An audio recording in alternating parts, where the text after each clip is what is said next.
Figured it was just a drum solo for our man Joe here, who's the drummer in the LCHS pep band. Just had John Mammon on and the Bill the Bird Dog Kennett for the Pheasants Forever and the Patriot shooting team. Kind of neat thing. Wasn't really aware of anything going on. Yeah. So I know some guys that are definitely be interested in that, and probably they had no idea what's going on. But drummers are good role models. not for me. I would struggle hitting you with a gun from right here. Yeah, I'm just terrible shot, terrible. But it's that's something I'm actually wanting to get my daughter into. There you go. So. You know, something to look at already. We're out here at Beck's Travel Plaza. You're in the cheap seats, 96.3 FM and WLCNonline.com. Josh Komnick along with the furniture guy, Jake Johnston, and Jake. It's another football Saturday. We'll go through the scores from Central State action and local action as soon as Coach gets on. He'll be out here in just a few minutes, I'm sure. But the Railers didn't fare well last night. We'll get into that game with him. Chatham, I believe. Yeah, against Chatham. But let's roll into the Illini. The Illini coming off a bad defeat last week at Arizona State. Kind of rough, yeah. Didn't look good, as our hopes were a little high after the first game. But they were immediately shattered after we headed west. You know what? And I'm not giving any excuses, but that, I believe, was a 9:30 start. It was, here. yeah. And I know it's an hour. I believe it's an hour in Tempe difference, which is 8:30, which is 2 hours, is it? Mm-hmm. Okay. So it's 7:30. That's a heck of a difference. I mean, you're starting a game at 9:30. Those guys are usually getting ready, getting all dialed up to go out. I was going to say, not to the go club. to sleep. No, they're going out to the club. Yeah. They're not going to football. They're just kicking their second win. Yeah, and now they've got to go out there and play football. And obviously it was not a good game, and I'm not giving an excuse like that. But that's a big difference. It really looked like the team did not have – once they heard Shieldhouse wasn't playing, it's almost like they didn't want to play anymore. Well, it's like your leader going down, you know. A guy he's definitely – and is he the best quarterback? No. Is he the best that Illinois has right now? Yes, The problem I have is the defense wasn't even there. Right. I mean, they kind of had a very similar mindset, it almost seemed like, on how lackadaisical they were on things. And maybe that was just my perspective of it. No, I think there were a lot of perspectives that saw that, one being me, and that it just was not good from the start. I mean, it just not enough. Didn't look like a fire. The guys weren't flying around the football like we saw on opening day. Yeah, it was a half effort. I mean, it really seemed and that was like a big game that they needed to win because the rest of their non-conference is pretty weak. Yes, starting today with Charleston Southern coming to Champaign. It looks like Riley O'Toole, the backup quarterback, is going to get the start today. So hopefully we can get back on the winning ways. We need to get these several wins because then you've got to pull out a couple of there's a couple games in there we can win. But there's a couple in there that you just, on paper, you're saying, I don't think so. You really but we need one of those. Back. Yeah, you get Shieldhouse back. I think it does change the mindset of the team, and hopefully. Yeah, hopefully, or it's going to be a long year. It's going to be a really rough year, and maybe I'll have to re-question myself on Beckman. But yeah, well, and hopefully we need a couple recruiting classes. Yeah, he's a little ways away, and we can't quite figure out what or haven't had enough experience in watching what he's trying to do yet. Although he's trying to be in a hurry. The offense is quickly paced. The defense, he's looking for speed. It just looks like right now the Illini offense is just a neat. I mean, Arizona's not bad. No, they're not bad. I mean, they didn't look bad. I'll tell you what, the West Coast put a hurting on the Big Ten last week. Wisconsin went out to UCLA and got beat. There were several of the Pac-12 teams that came in and put a whooping on the Big Ten. So we've got a little making up to do this week, and that starts today. Charleston Southern, I believe that's 11 a.m. start for our Illini fans. Yes, 11 a.m. start. The prediction in here is Illinois 49, Charleston Southern 7. So how much? 7. 49-7 by the experts. I don't remember the last time Illinois scored more than 40 points. Yeah, let alone 49. It's going to be a long day if we can get 49 points. Might jump back on that Beckman bandwagon. There you go. Huh? There you go. Jake, Bears, Thursday night coming off last Sunday. Excellent, I thought. Looked good against a against bad Indianapolis. team. Yeah, they're not good. And then we come to Packerland, Lambeau Field on Thursday night. Of course, a tough place to win for anybody, but let alone a rival team. And it just looked like the same old Bears. You know, my problem with that whole game was San Francisco the previous week gave them the blueprint. The blueprint was there on how to win. You run the ball. Yeah. You stuff it down their throats because they cannot stop the run. They have a pass defense juggernaut there. Yeah. That if you're throwing the ball, they put their ears back and they come right at you. If you're running the ball, and when we did run the ball, we ran it big. I mean, we had some big plays. You know, they can't defend that, and we didn't attack that. It's almost like we got a new toy. We're going to play with this toy no matter what. Yeah, and that's the trouble. I hope it doesn't become that we become this pass-happy offense now because we got this big receiver, 2 big receivers, and Cutler's supposed to be. Well, and that was the other problem I have. I was going to bring this up. I meant to talk to you off the air about it first, but why was Alshon Jeffries not on the field almost every play? Why was Devin Hester I'm tired of watching to Hester. drop 3 plays? Yeah, if they play him at receiver anymore, I'm turning it off because the guy can't catch the football, and then he can't run a route either. No, why that rookie who had I don't know, 80 yards the first day? Yeah, and I believe only a touchdown. 2 catches. Yeah, and why he Devin Hester was out there? He should be returning punts, and that's it, or kickoffs, and that's Kickoffs and punts, right. You know, that's fine. Stick him over there. He's got a lot of speed, right? Some elusivity. Yeah. But I'd rather see Sanzenbacher than him. Yeah, honestly. So, yeah, I don't know. It's not a good. It wasn't a good week for us. No, not. Illini going down bad. Bears going down bad. Cardinals bad. Cardinals are bad. Cubs have been bad. That's not. I mean, we're a long way from that. What's good news for the Cardinals is as bad as they are, all the other teams are bad too. Yeah, except in the AL. Except Milwaukee. Well, Milwaukee's actually coming back. They might be able to pull it out. I think they're 3.5 games out now. Are you kidding me?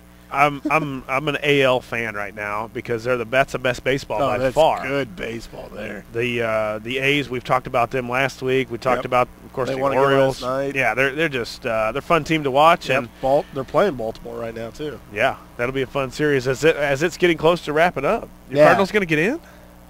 Right now they got like maybe game and a half lead over the Dodgers, and then like I said, Milwaukee's coming up. It's not pretty right now. I'm not gonna lie. The NL is pretty sad looking. Yeah. The wild card other than Washington, the NL is just bad. Well, Washington, Cincinnati, and to be honest, the Braves. Yeah. All look pretty good, and San Francisco's starting to play like they're just gonna pull away with the division. But yeah, they're 7.5 up on the division, so you can almost count that at game 143. For them. So right now there's about 4 teams playing for that second wild card spot, and right now the beloved Redbirds are leading that pack. So. Well, there's a long, still 20-some games to go. Yeah. So that's a long time, and especially as you guys last year started to play good at this time. Yeah. It's kind of the opposite. Milwaukee's actually starting to play good like they were last year, and that's right now. I wouldn't be surprised if Milwaukee leapfrogged everybody and jumped into that spot. Yeah, and that will be a sad thing for the Cardinals because they've had such a lead. Yeah, pretty much the whole season on Milwaukee. But then again, we saw this last year with the Cardinals.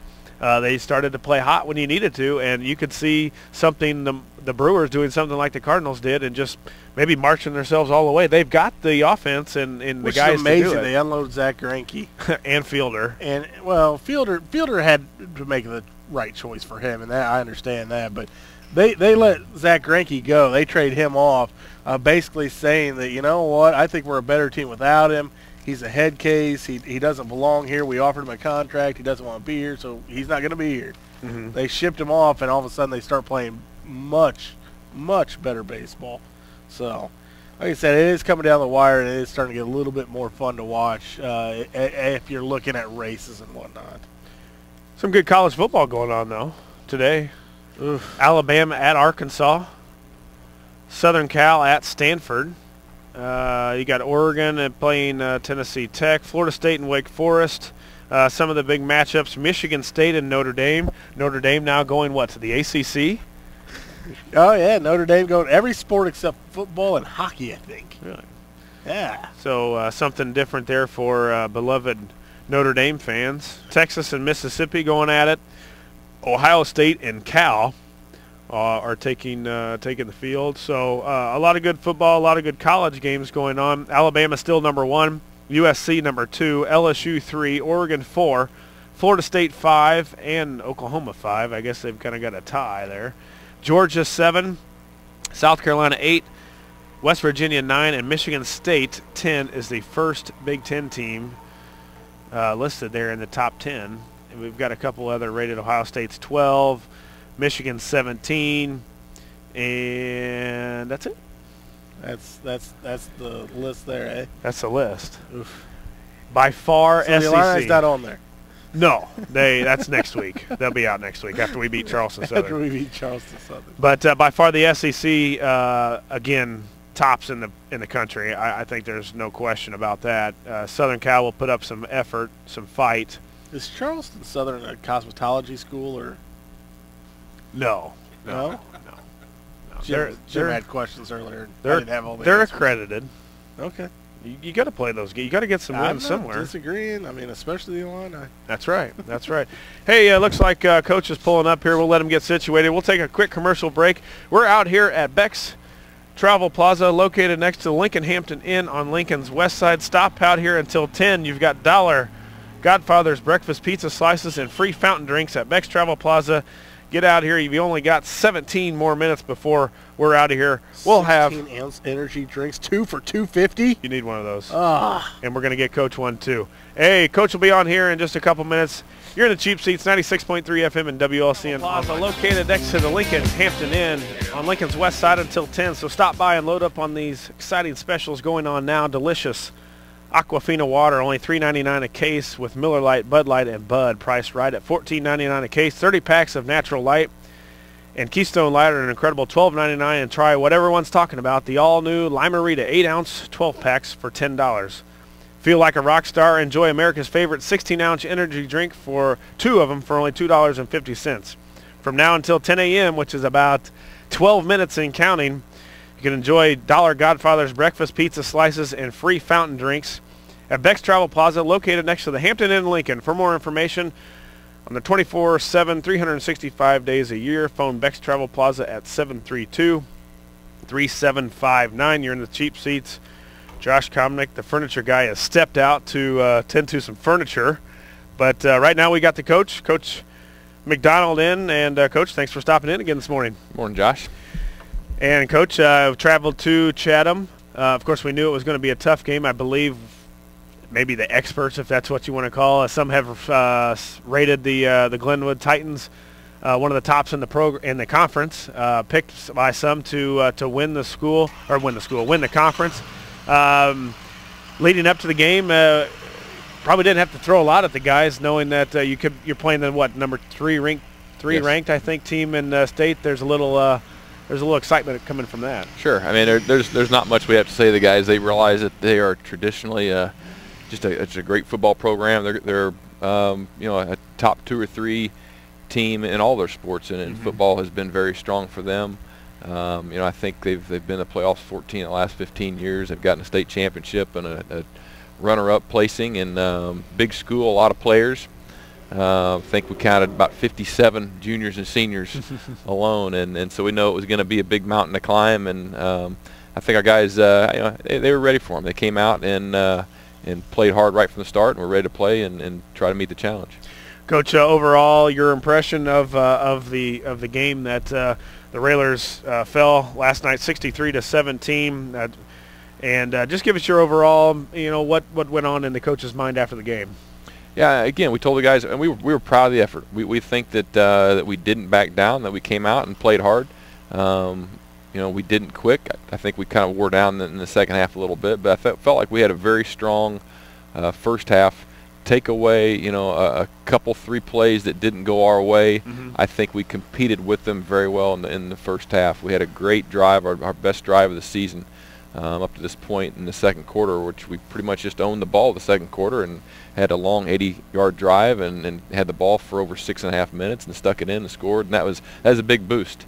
And then we came out the third quarter and got the ball and had another big long drive and just kind of methodically moved the ball down the field and you know, mixing it up with some run and pass and very efficient drive and what we're wanting to do. So that was some big positives for us. Defense played very strong in spite of, you know, being put in some bad situations at times, and you know, a couple of tough penalties called against us that kind of hurt. And but the guys competed well. Coach, you talked last week when we were kind of previewing the Titans. What, 16 of the 22 starters or something like that back from a year ago? I think that's what I'd heard, like 14 or something like that. Yeah. And not only you get that experience back, but those guys get stronger and bigger and all that kind of stuff. But a lot of those guys are pretty talented too. Oh yeah, I mean there's not a weak spot on the team really, and you know, they traditionally are a very strong running team, and they've always got some big athletic linemen and some hard running backs, and they do this year, and their quarterback had a heck of a game. I mean, he was putting most every ball just right on a dime, and mix that in with a big tight end that's extremely talented, a big 6'6", 215 kid that I believe is already getting some Division I attention, and they've got a very strong club. Yeah, Coach, and you talked a little bit about that drive. What you started on in the second quarter, ball on the 20, and really just walked your way right down the field. Kind of one of those drives where you're playing a team that you might be overmatched by, but it's one of those drives where you put together and you're just like, you know what, after this one we can do, it's something, some momentum builder. Definitely, and I think that gave our guys confidence that if we can play with them and we can put together that type of drive and then do that again in the third quarter, that we can compete with anybody in our conference. And again, we've got 9 guys out there that are starting both sides of the ball, and so they're not getting much break, and they're not getting that extra few minutes of breather time. And so I'm extremely proud of the effort that these guys put forth out there. Yeah, and it really looked like after into the second half, 28-7 at halftime, ended up being lopsided at 63-17. But it was really McAdams and Helm playing pitch and catch. 4 touchdowns for Helm. That's the tight end that you were talking about, Coach. And as you said, not only do they have the running game, the guy back from last year, the running back, but they've added this guy who moved in, I believe, last year or something like that. And he was good last year. But all in all, your guys start to wear down, and maybe they catch rhythm a little bit more, and then it just leads to a bigger score. Sure, and they had some big plays there, and the Helms had 3 touchdown catches, and 2 of those we had covered extremely well, and just they made great plays on them. Yeah, there's some things you just are sometimes unguardable, sure. Especially at 6'6", and our corners aren't quite near that. Right. And Coach, you brought in a couple guys here. Step on up, guys, and give us your name and what position you play and what year in school you are. I'm Austin Krusz. I'm the quarterback, and I'm a junior. A junior, and Austin, coming into to this year, you had a kind of a quarterback battle, and you were able to win out right now. And some of the things that you think right now the Railers are doing well, and maybe some things that we need to improve on. Well, I mean, last night we moved the ball well. So we're gaining confidence every game, and we just need to keep building on that. We just need to really focus on taking care of the ball. And Austin, coming up here in the next, we've got several games left. What do you look forward to most being the QB of the Railers? Hopefully we get a couple more wins. Let the seniors go out, with the win on senior night. Because, I mean, it's their last year, so we need to play for them. Sure, sounds good. And Austin, hand that over to your teammate. Sir, your name and the position and what age group you're, what class you're in. Wes White, junior, and I play wide receiver. Wes, and wide receiver, and is this guy throwing the ball to you any or what? A little bit. A little bit. Needs to be a little more, right? Depends on how I catch that night. If I'm feeling good about feeling it. Yeah, getting the momentum and actually feeling the confidence that I have in my hands. Sure. So he needs to throw it to you a little more when you're feeling it. Yeah. And Wes, next couple of games coming up, what do you look for out of the next couple of games? Just playing hard, keeping the momentum going. We're doing pretty good so far this season. I mean, even though we got an upsetting record, we're still doing pretty good for, playing against tough teams that we've been playing against. Just letting like Krusz said, just letting the seniors play, doing it for them. Yeah, you're exactly right. And, Coach, your part of the schedule doesn't get any easier from here on out. No, not in our conference. It's again, and every game is going to be a battle. Yeah. Last night, in some of the scores from the Central State 8, Urbana beat Lanphier 74-26. Griffin was a winner over Taylorville 48-7. Rochester 56, Springfield 31, and Jacksonville 53, Southeast 13. Some local action and some interest for the Railers too, because we have Olympia back on the schedule now. Rantoul won 19-14 over Olympia. Coach, you've seen Jacksonville now. You've seen Chatham, two of the top tier teams in the conference. Who's better? I would have to give the nod to Chatham on that. Just overall, I think they're just so well rounded. Every aspect. Probably a little more disciplined. They're a heck of a team. I mean, just big, strong kids. You see them down there, and the guys that just the big, strong thighs, and you can tell they're getting after it in the weight room, and they're putting on the good type of weight, and doing a lot of things well. Coach, coming up, game again this coming Friday. Who we got and where we at? Springfield here for homecoming this week with Springfield High School. So it'll be a big, exciting week. It's always a big week for the kids, and the challenge is always to stay focused, and we'll expect a lot of our leaders and to keep us focused and keep getting work done in practice, and we've got to keep getting better. And it's a short season when you look back on it when we get done, and it goes fast, and there's a lot of distractions that can be a lot of fun for the kids, but when it comes time to practice, they've got to stay focused on what we need to get done. Yeah, because ultimately the homecoming is for the football game, and sure as we'd like to do well on Friday night. Sure. Oh, yeah. Springfield comes in, Coach, and what can we look from them? Have you got a chance to see them yet this year? They're going to be athletic. They got a new coach this year, and so they may be still trying to figure out things offensively a little bit. They scored a lot of points against Rochester last night. Yeah. Ended up getting beat, and they've had some tough games here right off the bat with some of the tougher teams in the conference, and so I know that they're ready to get a win under their belts also. So I expect it to be a big battle this weekend. Yeah, so we'll lace it up again here Friday night at Hanlon Field. And Coach, good luck, and thanks, guys, and Coach for coming in this morning. Thank you. Coach Andy McDonald back in the cheap seats. We're out here at Beck's Travel Plaza. The Railers fall last night 63-17, but we're back in action. Of course, homecoming week this week, so a lot of things going on, not only for the Railers but also for the community. The big parade will take place on Friday, and then hopefully a W for the Railers coming up Friday night for homecoming win. That's going to do it for us out here at Beck's Travel Plaza. We want to thank everybody who stopped by out at Beck's and for coming on the station today, and we'll see you next Saturday from the LCHS football practice field from 9 to 10 as we feature kind of the players and the coaches, a kind of a whole morning, a whole hour dedicated to the Railer football team. We'll meet all the players and the coaches on next Saturday. That's going to do it out here at Beck's Travel Plaza, WLCN 96.3 FM and WLCNonline.com.